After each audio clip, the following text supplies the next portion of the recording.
So this part of my story starts with a phone call. It was my friend Meg who had worked with me in the youth ministry I was doing at a parish in town on a volunteer basis. And she'd gone to another parish that week and saw that they were looking for someone to be in charge of the youth and young adult ministry programs.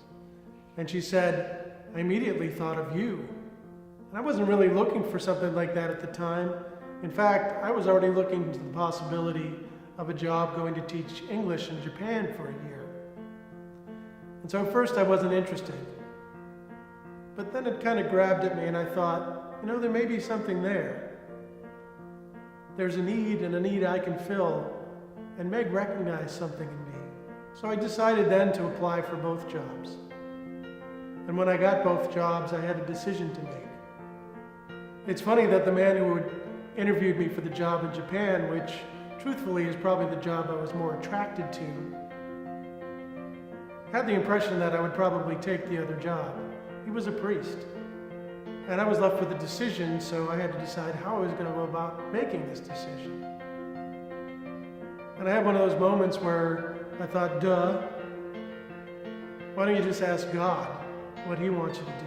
Because I never really asked that before. And so that's what I did. I prayed about it. I kind of tried to have a sense of what God might be drawing me to. And I thought, there is a need here, a need that I can fill. And I don't have to go to the other side of the world to put my talents to use in that way. So I did make the decision to take the job at the parish. And it was a great decision. I loved it. I loved my job. I loved the kids I worked with over there. I loved the people I worked with on the parish staff. And as that was happening, as I was doing that job, that's when I started to feel the pull to do something more. That's when I started to ask the question, and God started to ask the question, maybe you should be a Jesuit. Maybe you should be a priest. And so that great job only lasted 2 years because I started to move in another direction. And that was a hard decision too, because I had to leave behind a job I loved. I had to leave behind a group of people I loved in a place where I'd been living for the last 5 years. To go to a place where I didn't know anybody, where I didn't know what was going to happen, whether this was really going to work out.